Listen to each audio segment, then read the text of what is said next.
जी hello viewers, मैं हूं कमर चीमा। और व्यूअर्स, काफी दिन हो गए कभी इंडिया के जो फॉर्मल इंडिया तो उनको फॉर्मर कहता है, हम उनको कहते हैं कि वो सर्विंग थे।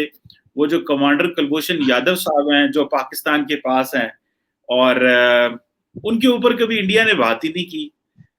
इंडिया ने इतना फॉर्मर फॉर्मर फॉर्मर फॉर्मर कहा उनको कि वो ऐसे लगा जैसे वो वाकई फॉर्मर है। अब तो बेचारे फॉर्मर हो ही गए, क्योंकि उनको वो सुना है कि इंडिया ने ओन भी नहीं करता। और बहुत सारे जो इंडिया के फौजी हैं उन्होंने अपनी सरकार से जाके भी बात की है, और इंडियन आर्मी चीफ से और सीडीएस से भी बात की है कि भाई वो कुलभूषण यादव का पता करें, वो कहाँ पे है। पाकिस्तान ने तो जो करना था वो कर ही रहा है, लेकिन आप क्या कर रहे हैं। तो इंडिया की जो रिटायर्ड जो फौजी लोग हैं उनके अंदर थोड़ी एक टेंशन बढ़ी हुई है कि हमारे एक अगर नेवल ऑफिसर को पकड़ा हुआ है तो उसको क्यों हुकूमत जो है वो नहीं छुड़ा पा रही।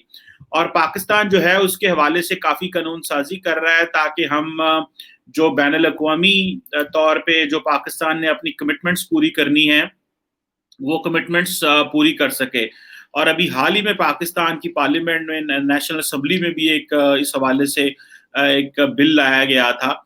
तो मैं इस हवाले से बात करने के लिए रिक्वेस्ट की जनाब रोहित शर्मा साहब से। रोहित भाई बड़े अच्छे दोस्त हैं, अक्सर इनसे गपशप रहती है, तो मैंने कहा मैं पूछूं कि क्या पल्स है इंडिया के अंदर। ये इंडिया वाले क्यों इतने परेशान हैं कुलभूषण यादव के बारे में। एक हिस्सा परेशान है और एक हिस्सा कहता है जी हमें तो परवाह ही नहीं है कुलभूषण यादव साहब की। सो रोहित भाई, ये क्या हो रहा है इंडिया के अंदर? क्या ये जो मैं बात कह रहा हूँ इसमें वजन है या इसी तरह? देखिए, जहां तक बात ये कि इंडिया भूल गया कुलभूषण यादव को, ऐसा तो नहीं है। अगर ऐसा होता तो इंटरनेशनल कोर्ट ऑफ जस्टिस तक न जाती हमारी गवर्नमेंट।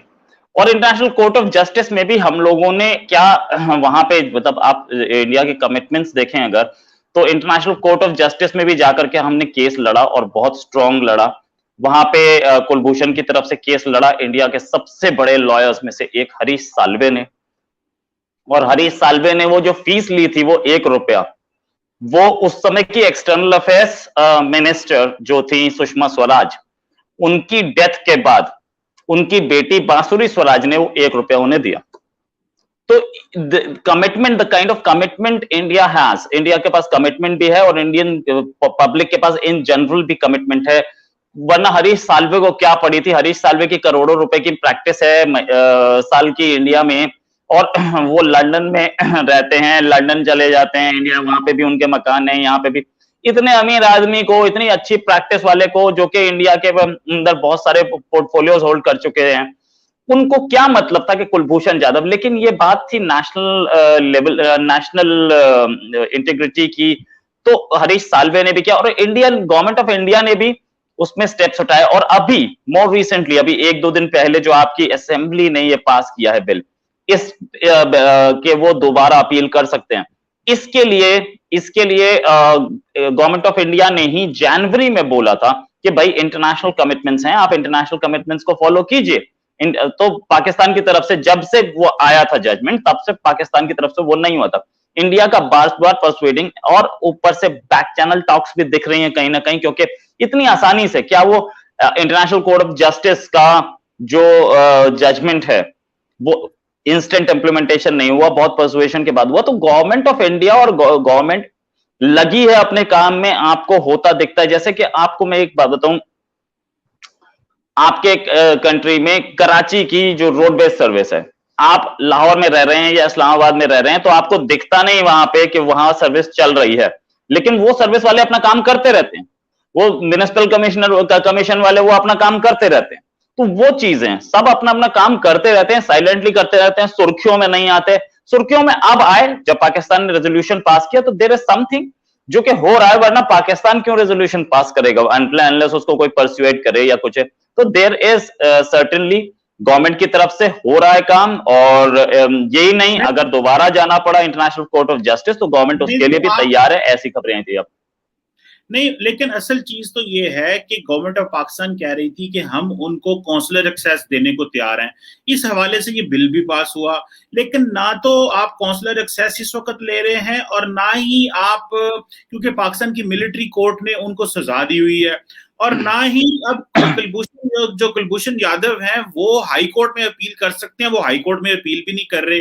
तो बेसिकली तो आपकी गवर्नमेंट ने एक स्टैंड स्टिल, देखिए कुलभूषण ने तो अपील नहीं करनी, हम तो उनको मदद करेंगे। जो उनकी यहाँ पे जो इंडियन हाई कमीशन है इस्लामाबाद में, वो भी उनसे मिलता रहा है, माजी में भी मिलता रहा है हर किस्म की, लेकिन ये हमारी हुकूमत तो ये कह रही है कि इंडियन हाई कमीशन उसमें इंटरेस्ट शो नहीं कर रहे। यही बात मुझे इंडिया से पता चली है कि इंडियन आर्मी अब उसमें इंटरेस्ट शो नहीं कर रही, और यही पाकिस्तानी कह रहे हैं कि इंटरेस्ट शो नहीं कर रहे।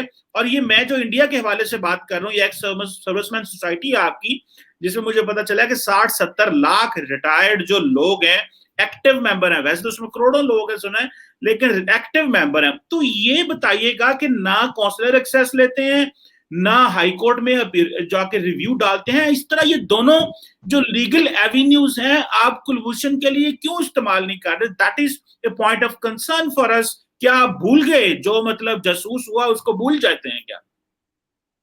बिल्कुल, ये पॉइंट आपका बड़ा स्ट्रांग था। मैं आपको एक चीज बताता हूं, हमारी एक्सटर्नल अफेयर्स मिनिस्ट्री, आपने बताया वो एक्स सर्विसमैन जो हैं हमारी 70 लाख, ठीक है 70 लाख नहीं होंगे यार, हमारी आर्मी 14 लाख है, ठीक है, तो और नेवी एयरफोर्स मिला करके 25-30 लाख होंगे, तो वो सारे के सारे रिटायर्ड जो हैं वो 70 लाख नहीं होंगे, वो ठीक है, फिगर पे हम लोग क्या डिस्प्यूट करें, बट देन जितने भी हैं वो लोग, उन लोगों का अपना जो परसेप्शन है और जो कहना है, मैं उसको रिस्पेक्ट करता हूं, इसमें कोई शक नहीं, आई रिस्पेक्ट देम।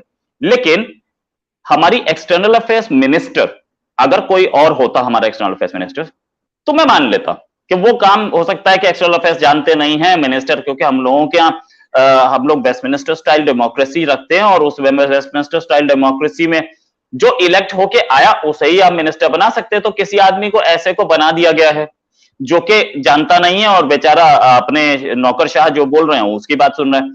तो इस एक्सटर्नल अफेयर्स मिनिस्टर के लिए मैं नहीं बोल सकता। ये करियर डिप्लोमेट हैं, आईएफएस ऑफिसर थे, इंडियन एम्बेसडर टू अमेरिका थे, उसके बाद फॉरेन सेक्रेटरी थे, और अब मिनिस्टर हैं, ठीक है। तो इनको ज्यादा नॉलेज है और ये इन्होंने पूरी जिंदगी इसी काम में काटी है, और इनके होते होते आपको मैं बता दूं तो ये हमने अभी अभी क्या चमत्कार किए हैं कि आपके पाकिस्तान से रिलेशंस बेटर हो रहे हैं, इसमें कोई शक नहीं। बॉर्डर पे सीज फायर वायोलेशन बंद हो गई है, ये कब हुई? ये जब हमारे ये मिनिस्टर आए तब। इन मिनिस्टर की अचीवमेंट, पाकिस्तान से हमारी बातचीत चलती रही, किसी को पता नहीं चला, जैसे सीज फायर वायोलेशन हुई तब पता चला, अरे बात हो रही थी इन दोनों के बीच में। और उसके बाद कौन कौन कंट्रीज इसमें इन्वॉल्व थे, यूएई इन्वॉल्व था या तुर्की इन्वॉल्व था, किसी को पता नहीं था।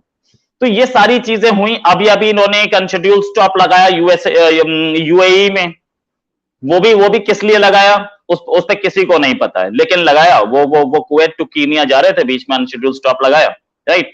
अभी अभी 3-4 दिन पहले न्यूज़पेपर्स में छपा कि इंडिया ने एक लिंक खोल लिया तालिबान से बातचीत का, वहां से ही बातचीत चल रही है। पाकिस्तान को इससे प्रॉब्लम होगी, तालिबान उसके हाथ में था, लेकिन तालिबान से आपने एक लिंक खोल लिया। इंडिया की लॉन्ग स्टैंडिंग पॉलिसी थी कि हम तालिबान से बात नहीं करेंगे, और बातचीत और इंडियन एक्सटर्नल अफेयर्स मिनिस्ट्री ने उसको डिनाई नहीं किया।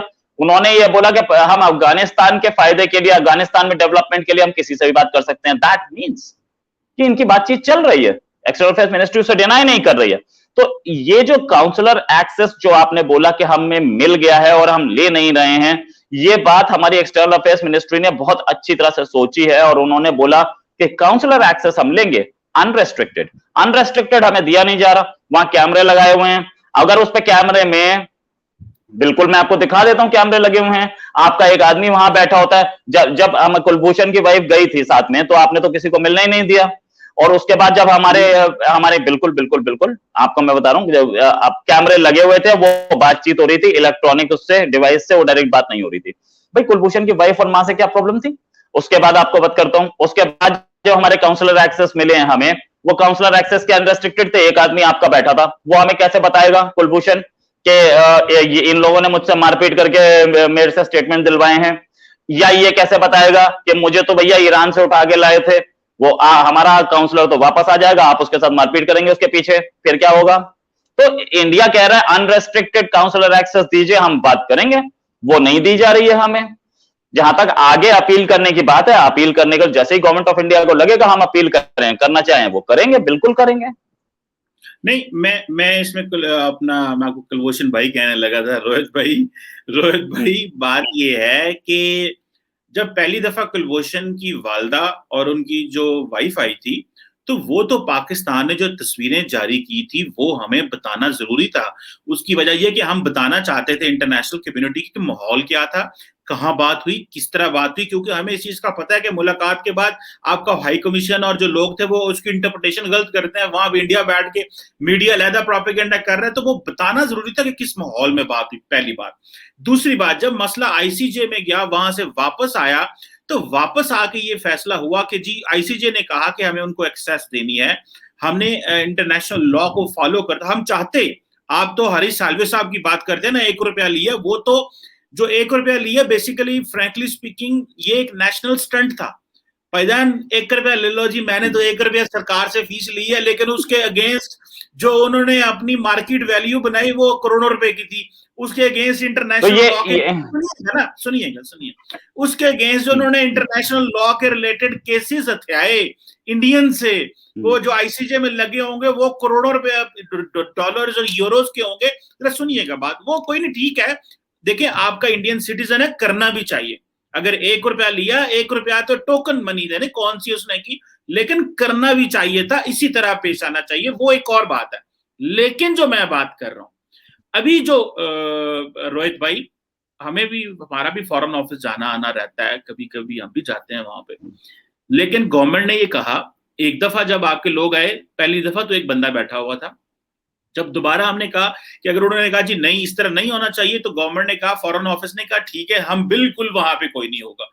अब देखें, एक कमरा है, ये मेरा ही कमरा है, मैंने आपको 2 पार्टियों का आगे वहां बैठ जाओ, तो और दूसरा ये है कि आप बैठ गए वहां पे, अब आप कहें जी वहां कैमरा लगा, यहाँ कैमरा लगा, ये तो कोई तरीका नहीं है। अगर आपको, अब हम इंडियन हाई कमीशन में तो नहीं छोड़ के आ सकते कुलभूषण यादव को, ठीक है जी। और दूसरी बात, हमें वो हमारा मुजरिम है, वो हमारे लोगों का कातिल है। अगर वो हमारे लोगों का कातिल है तो भाई हम किस तरह आपके हवाले कर दें उसको, ये भी एक सवाल है। अगर कल को उसको कुछ हो जाए, वो अपने आप को मार ले, आप उसको कुछ दे दें, आप उसको कोई ऐसी चीज दे दें कि वो अपने आप को जख्मी कर ले, या वो जो लोग बैठे वो उसको कुछ कर दें, आपका तो कुछ नहीं जाना, इल्जाम तो पाकिस्तान पे लगना है। और नरेंद्र मोदी साहब जो इतनी बड़ी मुश्किल में फंसे हुए हैं पहले ही इस वक्त डोमेस्टिकली, उनके लिए तो ये एक आई वॉश है। उन्होंने कहा देखो, ये इन्होंने सारे मीडिया ने पाकिस्तान की तरफ लग जाना है, सो उसको प्रोटेक्ट करना, उसकी टेक केयर करना, उसको हर चीज से हालात में बचाना, ये हमारी ड्यूटी है। आपसे किसी ने नहीं पूछना, वो कस्टडी में हमारी है, आपके हाई कमीशन की कस्टडी में नहीं। और मैं चाहूंगा कि गवर्नमेंट जो है वो एक तो आपको अंदर भेजे तो चेकिंग होनी चाहिए, माहौल एक देना चाहिए, इंडिपेंडेंट बैठना चाहते हैं तो बैठने की इजाजत दे दें, कोई फर्क नहीं पड़ता। और कैमरे नहीं लगे होंगे ऑब्वियसली, हाँ, लेकिन एक चीज है, अब यार उसको ऑन तो करें ना, उस बेचारे का कोई पूछते ही नहीं है। अब तो एक्स सर्विसमैन सोसाइटी भी कह रही है उसको पूछता नहीं। मतलब ऐसा क्या हुआ कि मतलब इस तरह मतलब छोड़ देते हैं। चलो अपना अभिनंदन भाई को तो हमने वापस भेज दिया, वो तो चलो ठीक है, कोई नहीं। और जिन्हों पंजाबी कहते हैं तता तता, हाँ तो दे दिता, चलो खैर है। अभी और मजे की बात है रोहित भाई, इंडियंस ने उसमें कहा, देखा मोदी जी वापस लेके आए हैं उसको, देखा मोदी जी वापस लेके आए हैं। ओ भाईजान जी अभिनंदन ले गए सो ते इन्हों भी ले जाओ, ये बात सही है ना? तो दे दो ना की प्रॉब्लम हैगी भाई देखो, हमारी देखिए मैं अब जब यहां तक बात आपने बोली कि वो 1 रुपया का काम किया 1 रुपए में, तो ये एक और अपनी इंटरनेशनल वैल्यू बना ली, तो ये आपका लॉयर भी तो कर सकता था, उसने इतनी मोटी फीस क्यों ली भाई? आपका लॉयर भी तो इंटरनेशनल वैल्यू बना सकता था। नहीं, बड़ी मोटी फीस ली आपके लॉयर ने, सॉरी 1 रुपए में किया, तो बताइए। लेनी चाहिए, क्यों ना, सर्विस दी हुई है। हाँ, आपका बिल्कुल यही तो आपका बंदा चोर था, आपने तो उसको, आपने जो प्रोटेक्ट किया, आपने तो फायदा लिया।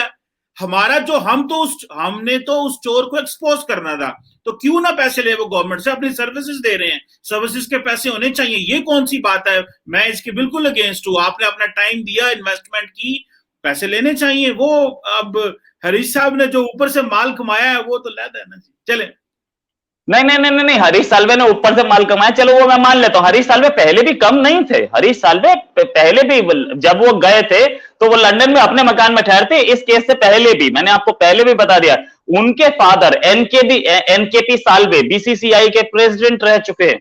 वो छोटी फैमिली ही नहीं है, वो भी बहुत बड़े लॉयर थे, ठीक है।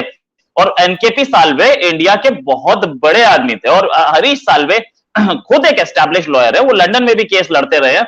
वो उनको चूज ही इसलिए किया गया था। और एक चीज देखिए, एक चीज होती है आउट ऑफ अफेक्शन, मैं अपने फादर के लिए कुछ करता हूं या मैं अपनी मदर के लिए कुछ करता हूं, तो मैं कभी ये नहीं बोलता कि जी मैं सर्विसेज दे रहा हूं, पैसे निकालो। तो ऐसे ही हरीश साल्वे ने अपनी मदरलैंड के लिए काम किया, तो उन्होंने ये नहीं बोला कि मुझे पैसे चाहिए। तो ये it was out of affection और it was out of his duty, share duty. अब जहां तक बात ये ड्यूटी अगर पाकिस्तान में नहीं मानी जा रही तो ठीक है, fine, alright, let them have it.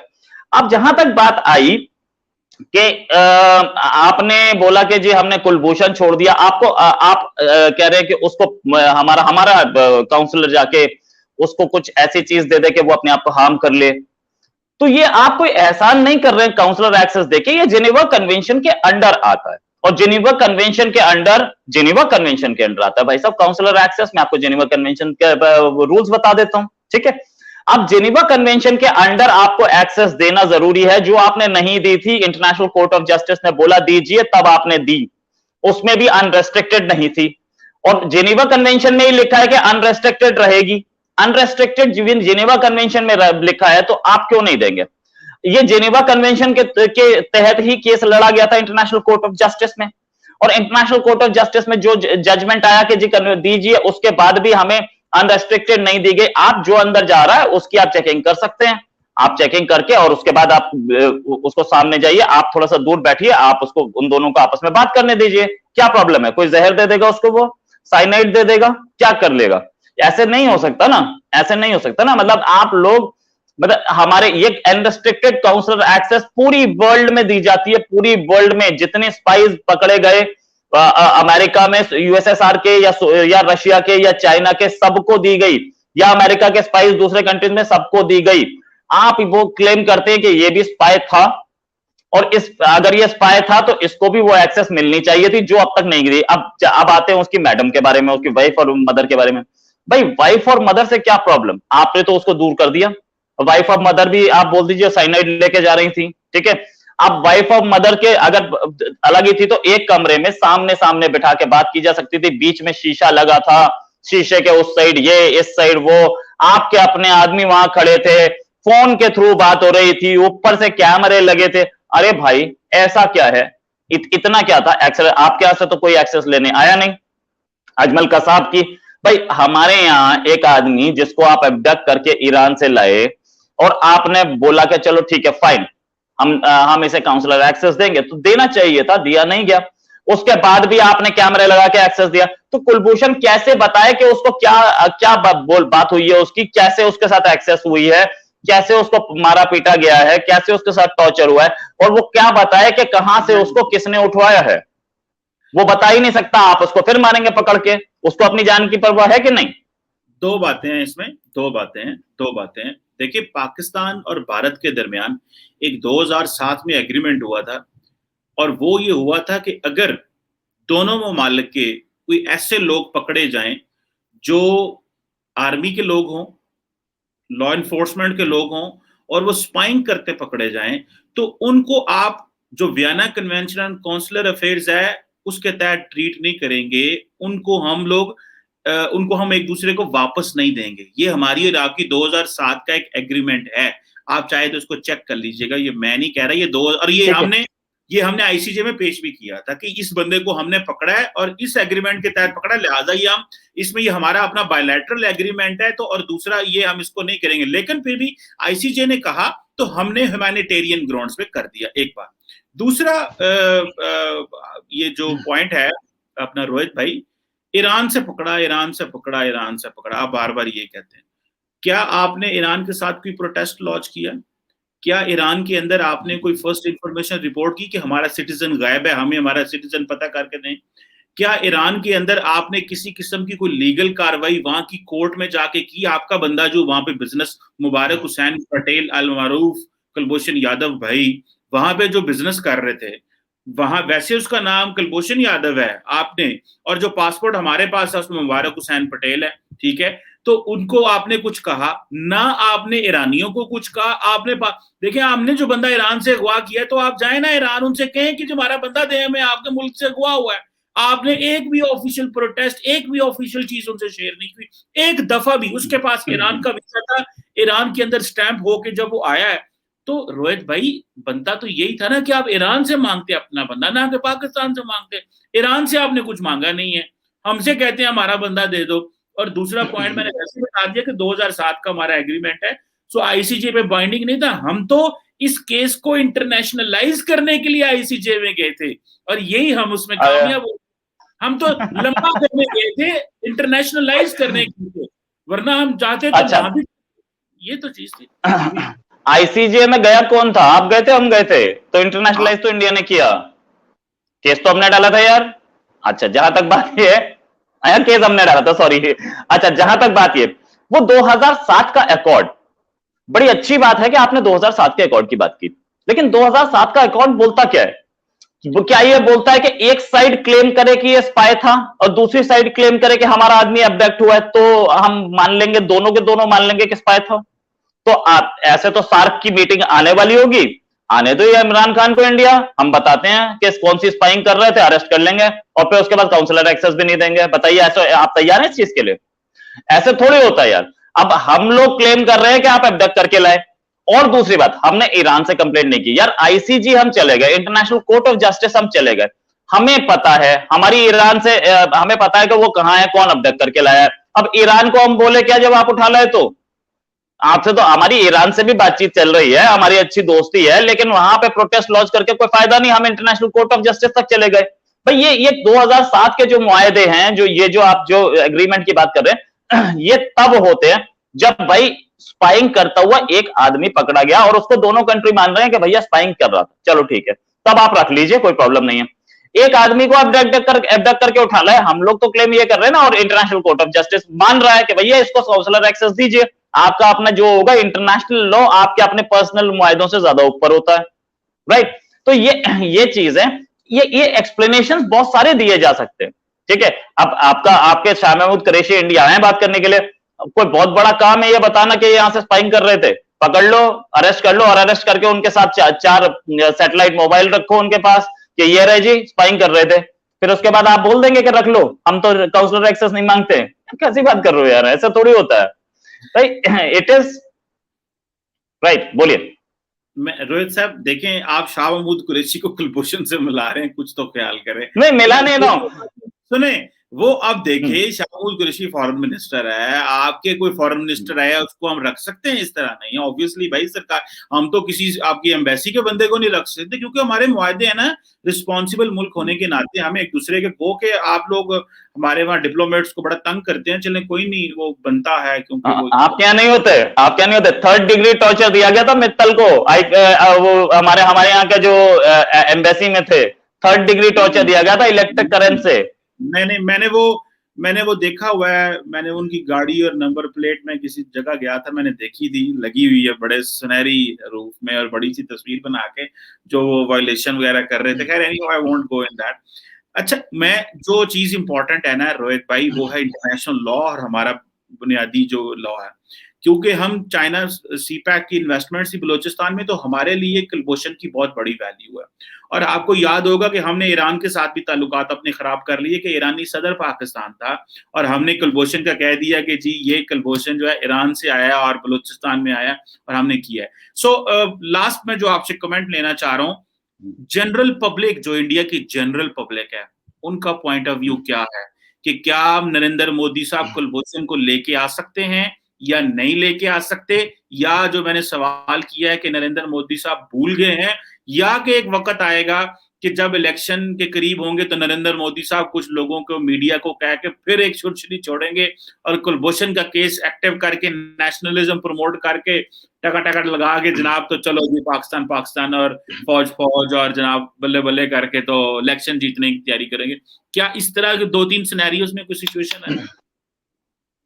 1984 वो साल था जब एक पार्टी इंडिया में फुल पावर में, फुल मेजॉरिटी में आई थी।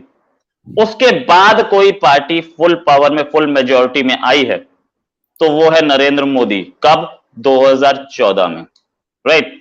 84 से 2014 30 साल बनते हैं। तो मोदी की पॉपुलैरिटी इतनी हाई है, और second time fail full majority. Modi की पॉपुलैरिटी इतनी हाई है कि मोदी को ये इस तरीके का कुलभूषण ले आऊंगा और इस तरीके की नेशनलिज्म दिखाने की जरूरत तो नहीं पड़ती। लेकिन फिर भी अगर आप बोल रहे हैं तो मैं आपको मान लेता हूं कि भैया ऐसा होगा। लेकिन क्या नरेंद्र मोदी, वो नरेंद्र मोदी प्राइम मिनिस्टर है, वो एक एडमिनिस्ट्रेटर है, और वो कंट्री की पॉलिसीज पे एक नजर रखते हैं, कंट्री की पॉलिसीज फ्रेम करते हैं। लेकिन इसका मतलब ये नहीं है कि वो सुपरमैन है, वो उड़ के जाएंगे और वहां से कुलभूषण उठा के ले आएंगे। This has to go through processes, और वो लीगल प्रोसेसेस और इन सब बाकी प्रोसेसेस के थ्रू चलना चाहिए, और चलेगा भी। ये चीज पूरे कंट्री को पता है। पूरे कंट्री में कुलभूषण के फेवर में केस है, इसमें कोई शक नहीं। कुलभूषण के फेवर में हम पूरे कंट्री में माहौल है, इसमें कोई शक नहीं। और प्राइम मिनिस्टर मोदी भी, हालांकि इस पर बहुत कम स्टेटमेंट्स हैं प्राइम मिनिस्टर मोदी के, एक्सटर्नल अफेयर्स मिनिस्ट्री के ज्यादा हैं, लेकिन बहुत क्लियर वर्ड्स में वो बोल रहे हैं कि हम लोग जहां तक लड़ सकते हैं वहां तक लड़ेंगे और कुलभूषण को छुड़वाने की कोशिश करेंगे। इससे पहले पाकिस्तानी एक्सटर्नल अफेयर्स मिनिस्ट्री ने, पाकिस्तानी मीडिया ने कुलभूषण के केस को एक और इंडियन कैदी जो कि पाकिस्तान में है, जिसकी सजा पूरी हो चुकी है, उससे जोड़ने की भी कोशिश की। तो हर जगह एक लिटिल बाय लिटिल काम हो रहा है, लेकिन ये काम ओवरनाइट हो जाएगा ऐसा तो मुश्किल है। And they are doing it. वो इंटरनेशनल कोर्ट ऑफ जस्टिस, उसके बाद भी इन्होंने बहुत काम किया है। काउंसलर एक्सेस मांगी, काउंसलर एक्सेस अभी अनरिस्ट्रिक्टेड मिली नहीं है। फिर उसके बाद पाकिस्तान का ये जो कानून पास कराना है, इस पे भी बातचीत हुई है, इस पे भी काम हुआ है। तो काम चल रहा है, इसमें कोई शक नहीं है। अब ये देखना पड़ेगा कि कौन सा, जैसे कि जो बाइडेन का स्टेटमेंट था कि भाई अफगानिस्तान से में हम इतने साल से हैं, मैं चौथा प्रेसिडेंट हूं जिसके अंडर हम अफगानिस्तान में बैठे हैं, मैं ये अफगानिस्तान में जो फोर्सेस हैं ये 5वें को पास ऑन नहीं करूंगा। तो ऐसे ही ये कुलभूषण यादव भी, he is the second prime minister, और प्रोबेबली ये थर्ड प्राइम मिनिस्टर को पास ऑन नहीं करेंगे शायद। चले लेट्स सी। लेकिन अगर नरेंद्र मोदी साहब चाहते तो पाकिस्तान के वजीर आजम इमरान खान साहब से या उस वक्त नवाज शरीफ साहब से रिक्वेस्ट करते तो शायद पाकिस्तान इस पे रिकंसिडर करता और उनको वापस भेज देता और थोड़ी बहुत सजा देके। लेकिन क्योंकि नरेंद्र मोदी साहब समझते हैं कि कुलभूषण सिंह के साथ भी सियासत हो सकती है और एक इंडिविजुअल के साथ, उस बेचारे का खानदान तो तबाह हो गया ना, उसको तो, उसकी तो जिंदगी उजड़ गई। लेकिन सरकार, भारत की सरकार चाहती तो उसको बचा सकती थी, लेकिन उन्होंने ये मुनासिब नहीं समझा। उन्होंने ये मुनासिब समझा कि हमें सियासत करनी है कुलभूषण के ऊपर, और बहुत अच्छी सियासत चल रही है। देखिए, इसका मुझे एक तरीका और बता दीजिए कि किया क्या है। इंटरनेशनल कोर्ट ऑफ जस्टिस तक लड़ने के बाद बचता क्या है? क्या इमरान खान से बात करें, जिनको ये नहीं पता कि मैं इस कुर्सी पे कब तक बैठूंगा, वो खुद आर्मी चीफ की कुर्सी की ओर देखते हैं कि मैं कब तक यहां बैठा हूं, वो कुलभूषण को छोड़ देंगे? आपको लग रहा है चांसेस हैं? बात पता क्या है, अभी आप देखें इमरान खान आर्मी चीफ की तरफ देख रहे हैं। क्या इमरान खान इलेक्शन जीत के नहीं आए? क्या उनको वोट नहीं पड़े हुए? बात यह है कि हमें ये चीज कहते हुए हम अगर ये कहें कि सीडीएस बिपिन रावत को ये सीट इसलिए दी गई कि जी पाकिस्तान पे तुम सर्जिकल स्ट्राइक कराओ, तुम्हें ये इनाम ओहदे में दिया जाएगा, ये ओहदे में ये इनाम दिया जाएगा, और जो इंडियन आर्मी है वो सियासी ऑब्जेक्टिव अचीव कर रही है नरेंद्र मोदी साहब के। मेरा ख्याल है कि ये, अगर मैं आपको कहूंगा, इमरान खान पार्लियामेंट में बैठे, अगर किसी ने डिसाइड करना है वहां पे ऑपोजिशन जमाते हैं कर दें जाके उनको, ये कौन सा फर्क पड़ता है? इलेक्शन जीता, इलेक्शन आसान है भाई, इतना आसान लग रहा है आपको? अच्छा, प्रॉब्लम पता है क्या? आपके लिए हर चीज आसान है, हमारे लिए आप कह देंगे नहीं जनाब इस तरह नहीं है। नहीं तो नहीं, इमरान खान के खुद की हालत ये है कि वो लिखते हैं, वो ऑपोजिशन के जो लीडर्स हैं उनसे मीटिंग आर्मी चीफ करते हैं, तो प्राइम मिनिस्टर किस चीज के हैं वो तो साफ दिख ही रहा है ना। उनकी पॉलिसी कहाँ चल पा रही है बेचारों की। अगर अगर ऑपोजिशन मिलना चाहती है आर्मी चीफ से, और मिलती भी है, और कई दफा एक दूसरे को बुला लेते हैं, कई दफा नेशनल सिक्योरिटी इश्यूज के ऊपर मिलना बैठना बनता है तो बैठ जाते हैं। मुझे ये नॉर्मल चीजें, मुझे कौन सी किसी और कंट्री में ऐसा एग्जांपल बता पाएंगे आप, किसी और डेमोक्रेसी वाले कंट्री में, अच्छी डेमोक्रेसी में, जहां पे ऑपोजिशन ने आर्मी चीफ से मीटिंग की हो? मेरे कंट्री में तो ऐसा नहीं हुआ, मुझे अमेरिका में याद नहीं आता, ब्रिटेन में याद नहीं आता। मेरी बात सुने, हमारे मुल्क के मारूजी हालात और हैं, आपके मुल्क के हालात और हैं। आप अपने मुल्क के हिसाब से काम करें, हम अपने मुल्क से हिसाब से काम कर रहे हैं।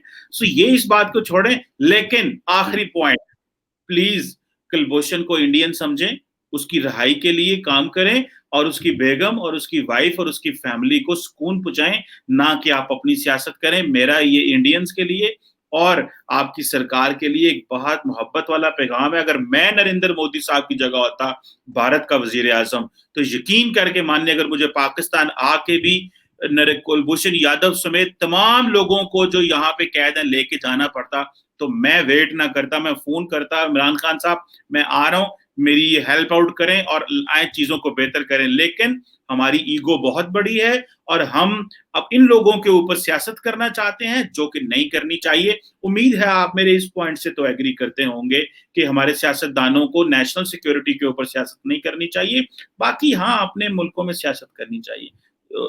Thank you very much, Rohit Sharma bhai, for your time and for your valuable opinion. It's always pleasure talking to you. Thank you. Thank you.